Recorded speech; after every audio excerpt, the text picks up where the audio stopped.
Alright, so today we're going to be working on the navigation for the website. So first we're going to make a div and we're going to give it a class of navigation.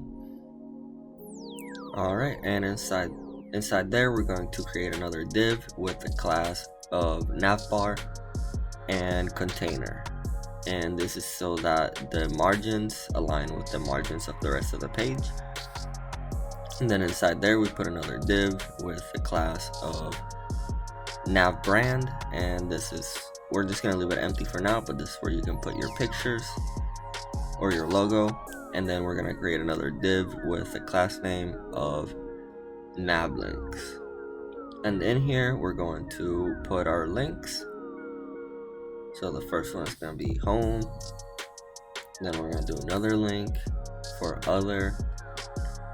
Right, next we're gonna make a button and we're gonna just put buy now in there, and this is going to be our, I guess, like our call to action button. We're going to give it a class of CTA. Alright, next we head back to the CSS, and the first class we can start working with is the navigation, and in here we're going to set the background color to black.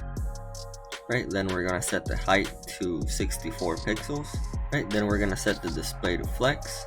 Then we're going to move on to the nav links, and in here we're also going to set the display to flex.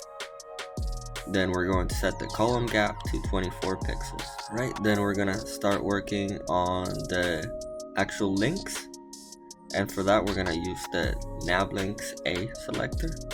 And first we're going to set the height to 64 pixels. Then we're going to set the display to flex, and we're going to align the items to the center.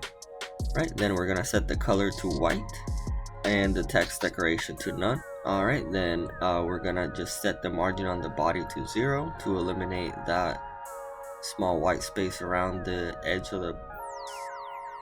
And then we're going to start working on the CTA class. First we're going to set the height to 48 pixels.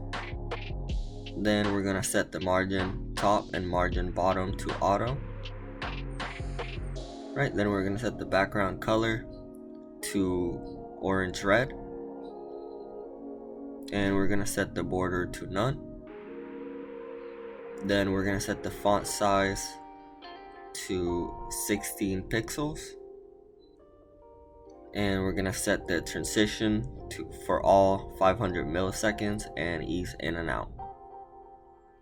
And then we're going to set the color to white.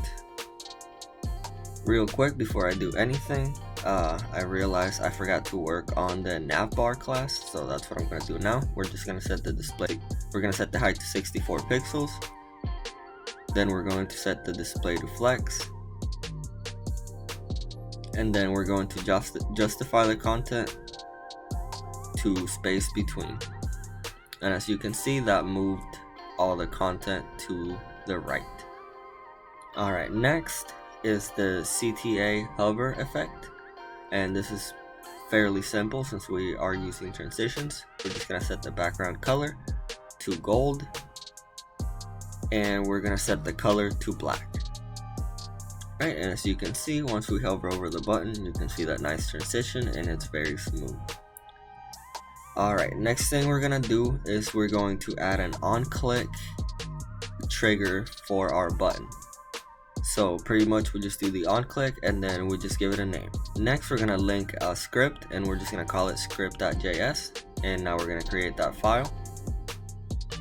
Alright, and inside script.js we're going to create that function on-click. And I realized I actually forgot to put the parentheses right there. And we're just gonna do a simple alert, and I'm just gonna write, are you ready to buy the best product ever? And then once you click the button, you see the message. And this is gonna be it for today. I hope you learned something new, and stay tuned for the next one.